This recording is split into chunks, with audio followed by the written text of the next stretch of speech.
Sekarang kita masuk pada pembahasan inti tentang macam-macam syirik. Apa saja macam-macam syirik? Definisi syirik. Syirik maknanya adalah sekutu, ya, atau secara ini artinya mensekutukan Allah dengan selain Allah. Seorang dikatakan musyrik jika dia mensekutukan Allah dengan selain apa? Allah. Ya, jadi ada 3 kemungkinan. Yang pertama, ini namanya tauhid. Hanya menyembah Allah disebut apa? Tauhid. Kalau hanya menyembah selain Allah dan tidak menyembah Allah, maka ini bukan syirik. Tapi juga bukan apa? Tauhid. Karena tauhid hanya menyembah Allah. Syirik itu jika mensekutukan menyembah Allah dan selain Allah, itu baru namanya apa sih? Syirik. Kalau ada orang tidak menyembah Allah, tidak mengenal Allah, tidak dikatakan dia kafir, tapi bukan syirik. Syirik itu mensekutukan apa? Allah. Dia menyembah Allah dan juga menyembah selain Allah. Kalau ahli tauhid hanya menyembah Allah. Ini secara bahasa. Tapi secara terminologi, apa itu namanya syirik? Syirik adalah taswiyatu ghairillah ma'allah fima huwa min khasaisillah. Syirik adalah menyamakan selain Allah dengan Allah pada perkara-perkara yang merupakan kekhususan Allah. Contoh, kita bilang ada yang bisa mencipta selain Allah. Kita bilang ini syirik. Karena yang bisa mencipta hanyalah siapa? Allah. Kita bilang ada yang berhak disembah selain Allah. Ini syirik. Karena yang berhak disembah kecuali hanya siapa? Allah. Kita bilang ada orang mengatakan ada yang tahu ilmu gaib selain Allah. Kita bilang enggak. Yang tahu ilmu gaib itu hanya siapa? Allah. Itu khususan Allah. Maka siapa yang meyakini ada yang tahu ilmu gaib yang terjadi besok hari selain Allah, maka dia musyrik. Karena dia meyakini ada selain Allah yang sama dengan Allah pada perkara-perkara yang merupakan keistimewaan kekhususan Allah. Pembagian syirik. Ada ditinjau dari besar kecilnya, maka terbagi menjadi 2. Yaitu syirik akbar sama syirik apa? Asghar. Ditinjau dari nampak atau tersembunyi, maka terbagi menjadi 2 juga. Ada namanya syirkun jali, syirkun khafi. Jali yang itu jelas, khafi itu apa? Samar. Ditinjau dari anggota tubuh yang melakukan tempat kesyirikan. Maka ada beberapa, ada yang mengatakan misalnya syirik lafal atau niat, kemudian syirik lafal, kemudian syirik anggota tubuh, jawarih. Yang terkadang begini saling masuk satu dengan yang lainnya. Tergantung peninjauan. Taib, syirik akbar, syirik kecil, bedanya apa? Syirik akbar mengeluarkan orang dari Islam. Syirik kecil tidak. Syirik akbar menggugurkan seluruh amal soleh. Syirik kecil hanya menggugurkan amal yang dicampurinya. Contoh sederhana, ada orang melakukan amal soleh, haji, umrah, kemudian dia minta kepada mayat. Ini syirik akbar. Dia bilang, Mbah Fulan, tolonglah saya Mbah Fulan ke mayat. Minta kepada roh-roh. Atau dia beristighosah, ya Abdul Qadir Jailani, aghithni, tolong saya Abdul Qadir Jailani. Ini syirik akbar. Berdoa kepada selain Allah Subhanahu wa ta'ala.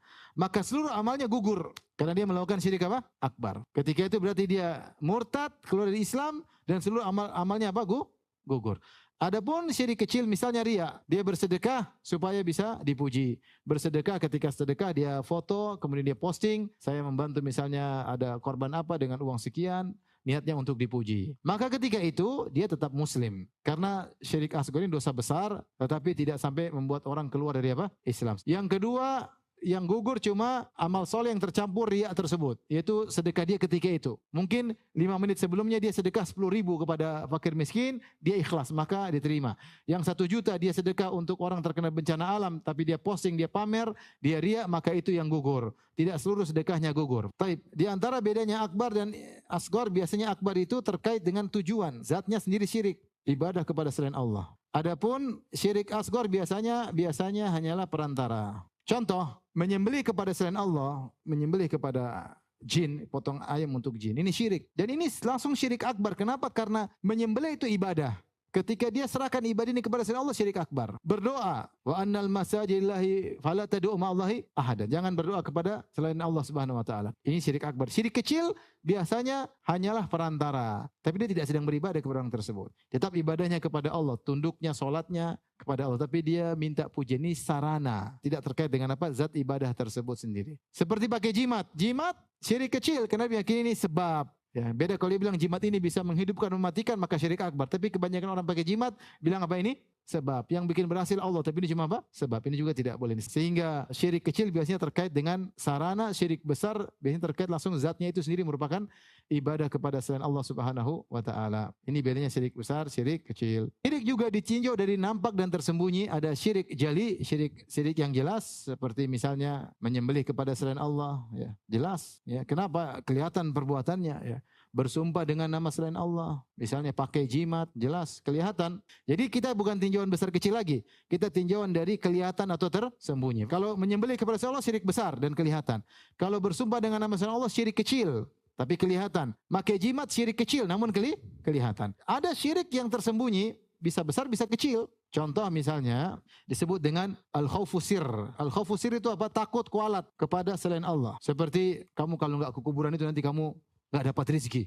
Kamu kalau enggak kasih sajian kepada kuburan tersebut kamu bakalan sakit. Ini syirik akbar. Ini takut kepada sesuatu yang tidak untuk ditakuti. Orang takut kepada Allah yang menghidupkan, mematikan, yang beri rezeki. Allah apa mayat itu? Allah. Makanya kalau orang takut sama mayat, kalau kau tidak kasih sajian sama mayat, kau bakalan menderita, kau akan tidak sembuh-sembuh penyakitmu. Nah, ini namanya khauf sir. Ini syirik akbar, tapi tidak kelihatan. Karena dalam hati. Contohnya lagi apa? Riya. Juga tidak kelihatan dalam hati. Seperti beramal dengan mencari dunia. Beramal soleh dengan tujuan duniawi. Ini juga syirik kecil. Seperti dia misalnya, dia tidak menjadi imam kecuali karena dapat gaji. Kalau tidak digaji dia tidak mau jadi imam. Dia memang jadi imam itu buat dapat dunia. Menjadikan amal soleh untuk dunia semata. Namun tidak kelihatan karena dalam hati seseorang ya. Taib. Ini tinjauan kedua. Ada juga syirik ditinjau dari tempat kesyirikan. Yang melakukan kesyirikan. Seperti syirik niat. Di antaranya apa dia? Riya. Ujub. Ini semua terkait dengan niat. Syirik lafal seperti apa? Bersumpah dengan selain Allah. Contoh lagi, menyandarkan nikmat kepada selain Allah. Seperti apa? Kalau bukan karena dokter mungkin saya sudah mati. Ini enggak boleh. Karena kita bilang kalau bukan karena Allah, kemudian sebab dokter mungkin saya sudah mati. Kalau kita bilang kalau bukan karena dokter saya sudah mati, maka ini syirik kecil. Namun dia terkait dengan apa? Lafal. Syirik tubuh banyak seperti berdoa kepada selain Allah, menyembelih kepada selain Allah, kelihatan. Ini adalah pembagian macam-macam syirik. Taib. Sekarang ini yang inti pembagian yang keempat ditinjau dari macam-macam tauhid. Ditinjau dari lawannya. Apa lawan syirik? Tauhid. Maka syirik dibagi menjadi 3. Yang pertama namanya syirik terkait rububiyah. Yang kedua syirik terkait uluhiyah atau terkait asma sifat. Yang ketiga syirik terkait uluhiyah. Taib. Apa itu tauhid rububiyah? Tauhid rububiyah adalah meyakini Allah satu-satunya yang menciptakan, yang mengatur alam semesta, yang memiliki alam semesta. Itu namanya tauhid rububiyah. Tauhid asma wa sifat yaitu Allah sendiri satu-satunya yang memiliki sifat-sifat yang sempurna. Tidak ada yang menyamai sifat Allah Subhanahu wa taala. Allah Maha Ilmu, tidak ada yang ilmunya seperti ilmu Allah. Itu namanya tauhid sifat. Tauhid uluhiyah maknanya hanya Allah yang berhak diuluhiyahkan, hanya Allah yang berhak untuk diibadahi. Tidak ada yang boleh disembah selain Allah Subhanahu wa taala. Nah, lawan daripada itu semua namanya syirik. Syirik rububiyah, syirik uluhiyah, syirik asma wa sifat. Tapi di antara syirik rububiyah misalnya, meyakini ada pencipta selain Allah. Meyakini Allah tidak esa. Yang meyakini Tuhan ada 2, ada yang mengatakan Tuhan apa? 3. Trinitas. Yang meyakini Tuhan 2 seperti apa? Seperti Majusi. Meyakini Tuhan api dan Tuhan apa? Kegelapan. Meyakini Tuhan 3 seperti apa? Nasara atau Hindu. Tuhan 3 sama dengan 1. Di antaranya juga, yang juga pelengkap dari ini, meyakini tidak ada Tuhan. Ateis. Karena kita tahu yang menciptakan ada. Dia mengatakan Tuhan tidak ada. Dan ateis juga macam-macam. Ada yang mengatakan Tuhan ada, kemudian Tuhan mati, selesai. Alam jalan sendiri. Ada yang mengatakan Tuhan ada, Tuhan bikin alam, kemudian Tuhan istirahat, sudah nongkrong aja. Sehingga dia tidak ingin Tuhan ikut campur dalam urusan dunia. Enggak ada, Tuhan enggak ada ikut campur. Tuhan sudah selesai, tugas dia cuma ciptakan, setelah itu dia nongkrong. Itu semua bentuk ateis. Di antara syirik dalam rububiyah misalnya, meyakini alam azali. Ini keyakinan orang falasifah. Kata mereka, alam ini tidak ada yang ciptakan. Dia azali seperti Tuhan. Dia sama Tuhan sama-sama ada. Bukan Tuhan dulu baru alam, enggak. Tapi sama berbarengan. Tanpa ada yang menciptakan. Dan ini adalah syirik dalam rububiyah. Karena meyakini alam terjadi tanpa pencipta. Padahal kita tahu semua alam semesta adalah ciptaan siapa? Allah. Ini seperti syiriknya falasifah Yunani diikuti dengan Farabi dan Ibnu Sina. Ini termasuk kesyirikan. Kemudian contohnya meyakini ada yang diberi hak otonomi untuk ngatur alam. Ini syirik akbar juga. Seperti meyakini bahwasanya Nyi Roro Kidul ngatur pantai laut selatan. Tidak ada Allah kasih izin kepada makhluk untuk ngatur sebagian apa? Makhluknya. Tidak ada. Malaikat gunung, malaikat hujan semua menjalankan atas perintah siapa? Allah. Malaikat maut tidak asal cabut nyawa. Allah yang tentukan siapa yang dicabut nyawanya. Bukan malaikat apa?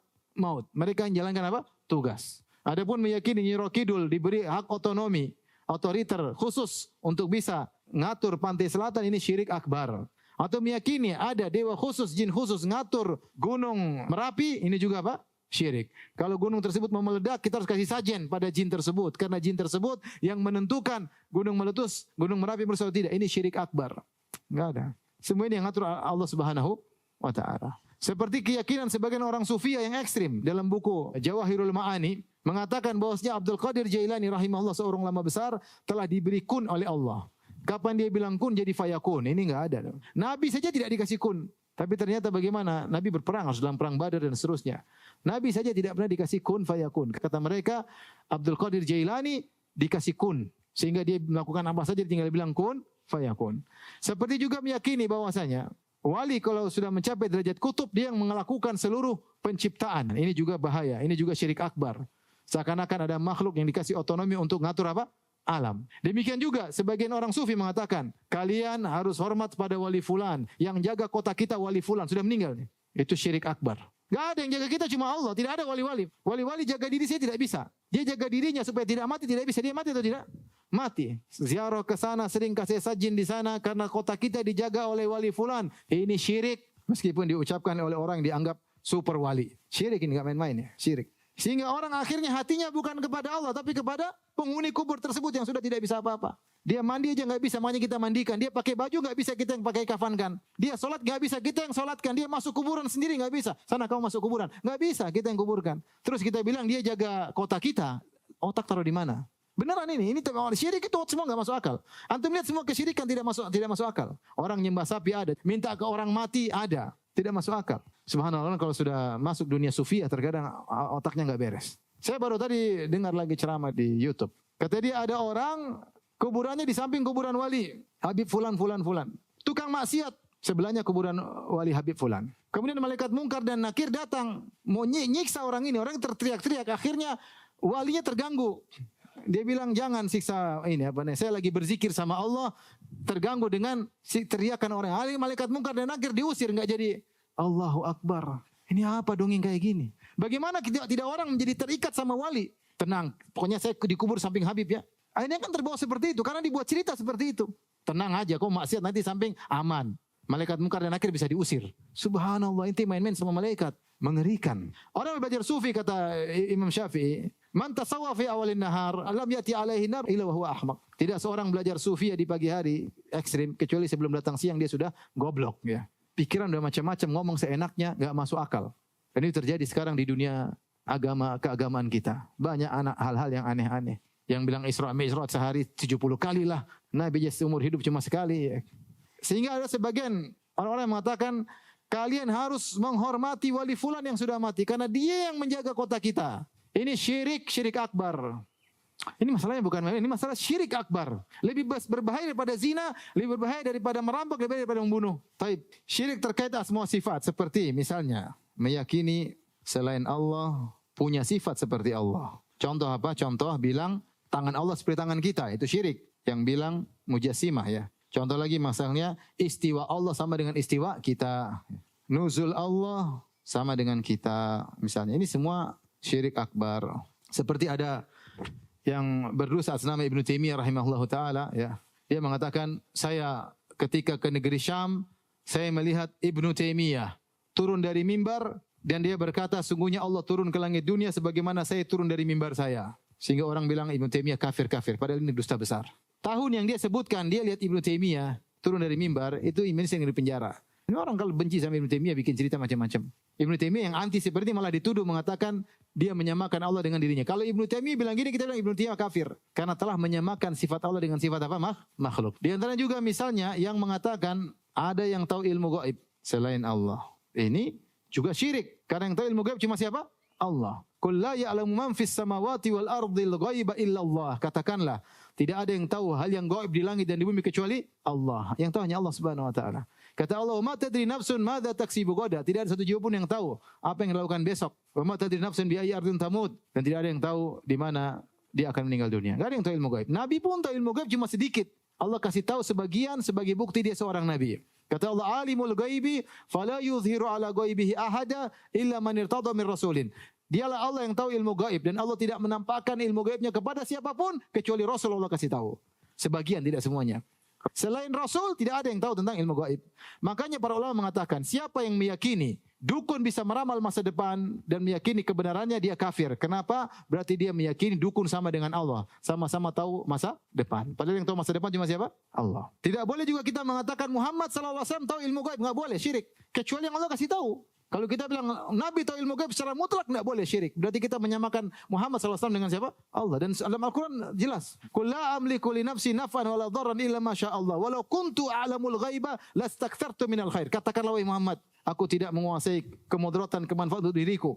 Kalau saya tahu ilmu gaib, tentu saya akan banyak melakukan kebaikan. Wa ma massaniya su', dan tidak akan aku ditimpa dengan keburukan. Nabi disuruh bilang saya tidak tahu ilmu gaib. Ketika ada seorang remaja bersenandung kemudian berkata wa fina nabiyyun ya'lamu fil ghad, dan di tengah-tengah kita ada seorang nabi yang tahu apa yang terjadi besok, maka Rasulullah marah. Nabi tidak tahu yang terjadi besok. Dan nabi-nabi semuanya seperti itu.